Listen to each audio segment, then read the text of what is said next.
আমাদের total border 94% আর 6% Myanmar. এই দুটো দেশের সাথে ডক্টর ইউনূস তার ক্ষমতাকালে একটা শত্রু খেলায় সম্পর্কের টানাপোড়েন তৈরি করে রেখেছেন এখনো পর্যন্ত। আজকেও যদি আপনি খেয়াল করেন, ভারত বাংলাদেশ সম্পর্ক, মিয়ানমারের সাথে সম্পর্ক, কোনো সম্পর্ক আসলে নেই। ডক্টর ইউনূস এমন একটা সরকার, মিয়ানমারের জাতিগত সহিংসতায় বিপুল সংখ্যক রোহিঙ্গা বাংলাদেশের মানবিক আশ্রয় নিয়েছে দীর্ঘদিন ধরে, আপনারা জানেন। এই বাস্তুচ্যুত রোহিঙ্গাদের ফিরিয়ে নেওয়ার ব্যাপারে বাংলাদেশের পক্ষ থেকে বিভিন্ন উদ্যোগ নেওয়া হলেও তাতে কোনো সাফল্য আসেনি। ডক্টর মোহাম্মদ ইউনূস দায়িত্ব গ্রহণের পর রোহিঙ্গাদের তাদের দেশে ফিরিয়ে নেওয়ার ব্যাপারে জোর উদ্যোগের কথা শোনা যায়। আমি শুরুতেই যেগুলো বলছিলাম, এ নিয়ে আন্তর্জাতিক অঙ্গনে বাংলাদেশের তৎপরতাও লক্ষ্য করা যায়, কিন্তু তাতে কাজের কাজ কিছুই হয়নি। উল্টো রোহিঙ্গাদের জন্য আন্তর্জাতিক সহায়তা আশঙ্কাজনক হারে কমে যাওয়ায় বাংলাদেশের ওপর চাপ বেড়েছে। গত বছর আগস্টে রোহিঙ্গা সমস্যা সমাধানে আন্তর্জাতিক সংলাপের আয়োজন করা হয়। প্রধান উপদেষ্টা ডক্টর ইউনূস কক্সবাজারে অনুষ্ঠিত এই সম্মেলনে যোগ দেন। এতে মিয়ানমার ও আঞ্চলিক স্থায়ী শান্তি প্রতিষ্ঠা, রোহিঙ্গাদের মর্যাদাপূর্ণ প্রত্যাবাসন এবং বহুমুখী চ্যালেঞ্জ মোকাবেলার যৌথ প্রচেষ্টার আহ্বান জানানো হয়। প্রধান উপদেষ্টা বলেন, আমরা কেবল কথার জালে বন্দী থাকতে পারি না, এখনই সময়ে কার্যকর পদক্ষেপ নেওয়ার। তিনি আরও বলেন, রোহিঙ্গা সংকট সমাধানের দায়িত্ব শুধু বাংলাদেশের নয়, বরং আন্তর্জাতিক সম্প্রদায়েরও। সংকটের সম্ভাব্য সমাধান নিয়ে ভাবা এবং তা বাস্তবায়নে সক্রিয় ভূমিকা রাখা সবার যৌথ দায়িত্ব। একই সময়ে বাংলাদেশে আশ্রয়ে থাকা রোহিঙ্গারা যে নিজেদের মাতৃভূমি মিয়ানমারের রাখাইনে ফিরতে চায় সে কথা তুলে ধরে তাদের প্রত্যাবাসনের পথ খুঁজে বের করার অঙ্গীকার জানায় পশ্চিমা বিশ্বের 11 দেশ। রোহিঙ্গা সংকটের 8 বছর পূর্তিতে গত বছরের আগস্টে ঢাকায় দেশগুলোর মিশন এক যৌথ বিবৃতিতে এই সমস্যার সমাধানে বাংলাদেশের পাশে থাকার প্রতিশ্রুতি দেয়, কিন্তু কথাই রয়ে গেছে, কাজে পরিণত হয়নি। ডক্টর ইউনূসের কথাও কাজে পরিণত হয়নি। এই যে 11টা দেশ যে যৌথ বিবৃতি দিয়েছিল সেগুলো কিন্তু কাজে পরিণত হয়নি। রোহিঙ্গা সংকট সমাধানে গত বছর 3টি আন্তর্জাতিক সম্মেলন হয়। এসব সম্মেলনের আয়োজক জাতিসংঘ, কাতার ও বাংলাদেশ। বাস্তুচ্যুত রোহিঙ্গাদের জন্য তহবিল বাড়াতে ও তাদের রাখাইনে ফেরত পাঠাতে আন্তর্জাতিক প্রয়াস জোরদার করতে এমন উদ্যোগ নেওয়া হয়েছিল। 8 বছর পর রোহিঙ্গা সংকট সমাধানে নতুন বৈশ্বিক উদ্যোগ নেওয়া হলেও এসবের ফলাফল শূন্য। গত বছরের 25 আগস্ট কক্সবাজারে অংশীজন সংলাপ রোহিঙ্গা পরিস্থিতি নিয়ে উচ্চ পর্যায়ের সম্মেলনে আলোচনার জন্য প্রাপ্ত বার্তা শীর্ষক আন্তর্জাতিক সম্মেলনটি অনুষ্ঠিত হয়। এরপর 30 সেপ্টেম্বর নিউ ইয়র্কে জাতিসংঘ সাধারণ পরিষদের ফাঁকে অনুষ্ঠিত হয় রোহিঙ্গা বিষয়ক উচ্চ পর্যায়ের সম্মেলন।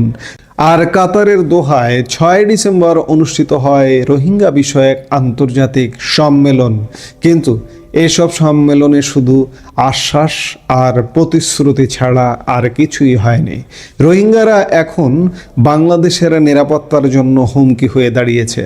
বাংলাদেশের সামাজিক ও নিরাপত্তা বাস্তবতায় মাদক ও রোহিঙ্গা ইস্যু এখন আর বিচ্ছিন্ন দুটি বিষয় নয়, বরং ক্রমেই তা একে অপরের সঙ্গে জটিলভাবে যুক্ত হয়ে উঠেছে।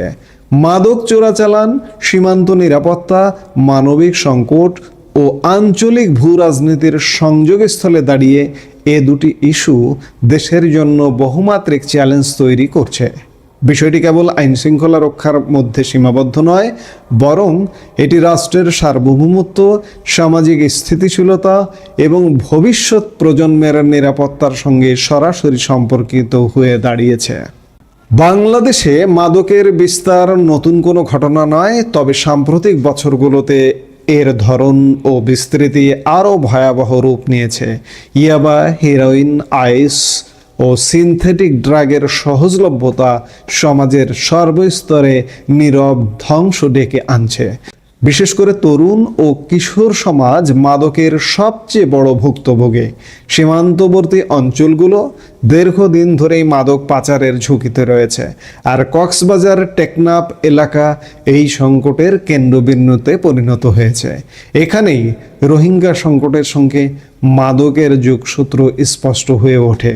2017 সালের পর থেকে বিপুল সংখ্যক রোহিঙ্গা শরণার্থীর বাংলাদেশে আশ্রয় গ্রহণ মানবিক দৃষ্টিকোণ থেকে একটি অনন্য দৃষ্টান্ত হলেও এর অনাকাঙ্ক্ষিত পার্শ্ব প্রতিক্রিয়া অস্বীকার করার সুযোগ নেই।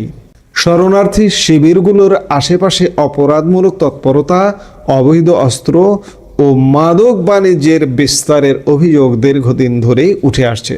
যদিও সব রোহিঙ্গাকে অপরাধের সঙ্গে যুক্ত করা অন্যায় ও অমানবিক, তবু কিছু সংঘবদ্ধ চক্র যে এই অসহায় জনগোষ্ঠীকে ব্যবহার করে মাদক পাচারের নেটওয়ার্ক গড়ে তুলেছে তা বাস্তবতা হিসেবে বিবেচিত হচ্ছে।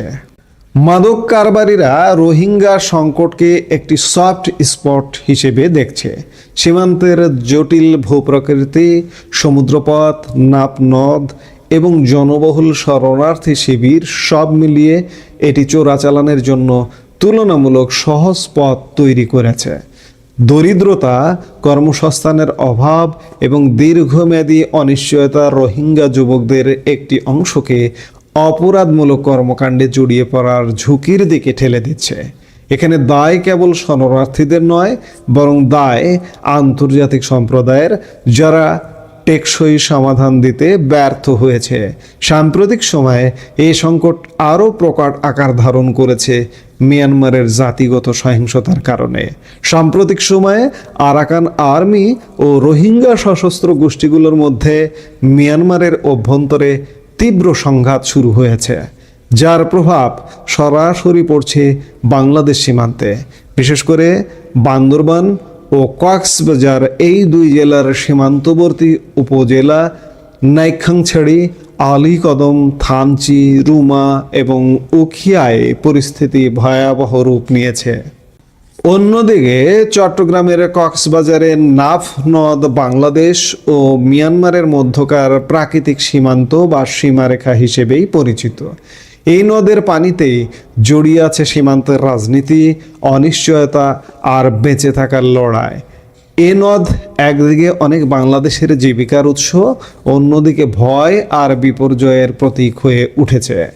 সাম্প্রতিক সময়ে মিয়ানমারের বিদ্রোহী গোষ্ঠী আরাকান আর্মির অগ্রাসনে নাপ নদ পরিণত হয়েছে মৃত্যু ফাঁদে। অস্পষ্ট সীমান্ত রেখার সুযোগে বাংলাদেশের জেলেদের তুলে নিয়ে যাচ্ছে সশস্ত্র গোষ্ঠীটি। তাদের মধ্যে কেউ ফিরছেন নির্যাতনের ক্ষত নিয়ে, আবার অনেকে ফিরছেন না। উপকূলের ঘরে ঘরে কান্না আর অপেক্ষা থামছে না। টেকনাফ, শাহপুরের দ্বীপ থেকে সেন্ট মার্টিন পর্যন্ত অনেক জেলে পরিবার এখন অনিশ্চয়তায় বন্দী। কেউ হারিয়েছেন স্বামী, কেউ ছেলে, কেউ পরিবারের একমাত্র উপার্জনকারী ব্যক্তিকে। সীমান্তের ধূসর বাস্তবতা, আরাকান আর্মির অগ্রাসন ও প্রশাসনিক সীমাবদ্ধতার মধ্যে নাপ নদ আজ মানবিক বিপর্যয়ের নীরব সাক্ষীতে পরিণত হয়েছে। রাজনৈতিক ও নিরাপত্তা বিশ্লেষকরা মনে করছেন মিয়ানমারের আরাকান সেনাবাহিনী ও রোহিঙ্গা সশস্ত্র গোষ্ঠীগুলোর চলমান সংঘাত সীমান্তে দীর্ঘমেয়াদী অস্থিরতা সৃষ্টি করতে বাধ্য। যদি এই সংঘাত সীমান্ত অতিক্রম করে, তবে পালিয়ে আসা রোহিঙ্গাদের একটি অংশ এই সংঘাতে জড়িয়ে পড়বে। ফলে বাংলাদেশের অভ্যন্তরীণ নিরাপত্তা পরিস্থিতি গুরুতর হুমকির মুখে পড়তে পারে। বিশ্লেষকরা আরও মনে করেন, চলমান সংঘাতমূলক পরিস্থিতি যদি এখনই সামাল দিতে বাংলাদেশ সরকার ব্যর্থ হয়, তাহলে আরাকান আর্মি ও রোহিঙ্গা সশস্ত্র গোষ্ঠীগুলোর এই যুদ্ধ ধীরে ধীরে গোটা বাংলাদেশে ছড়িয়ে পড়তে পারে বলেও আশঙ্কা প্রকাশ করা হচ্ছে। অন্তর্বর্তী সরকার দায়িত্ব গ্রহণের পর খলিলুর রহমানকে রোহিঙ্গা সংকট সমাধানে হাই রিপ্রেজেন্টেটিভ, মন্ত্রীর মর্যাদায় হাই রিপ্রেজেন্টেটিভের দায়িত্ব দেওয়া হয়। তিনি আরাকান আর্মির জন্য করিডোর তৈরির প্রস্তাব দেন। এ নিয়ে সারা দেশে প্রতিবাদের ঝড় ওঠে। বিশেষ করে বাংলাদেশ সশস্ত্র বাহিনী এর তীব্র বিরোধিতা করে। এক পর্যায়ে এই উদ্যোগ থেকে সরে আসে সরকার। এখন রোহিঙ্গা সমস্যা সমাধান নিয়ে অন্তর্বর্তী সরকারের কোনো আসলে উদ্যোগ নেই, জিরো। এই যে 1.5 বছরের যে হম্বিতম্বি, এখন একদম ফলাফল জিরো। নির্বাচিত সরকার কিভাবে এ সমস্যা সমাধানের উদ্যোগ নেবে তা খতিয়ে দেখার বিষয়। এরই মধ্যে আপনারা জানেন যে নির্বাচনের একটা নীরব তোড়জোড় চলছে বাংলাদেশে। আগামী 12 ফেব্রুয়ারি সম্ভাব্য নির্বাচন। এই যে ঢাকঢোল পিটিয়ে অন্তর্বর্তী সরকার এত উদ্যোগের মধ্যে রোহিঙ্গা সংকট সমাধান একটি গুরুত্বপূর্ণ উদ্যোগ ছিল এবং বিশাল গল্প দিয়েছিল যে আগামী ঈদ থেকে রোহিঙ্গারা নিজ ভূমিতে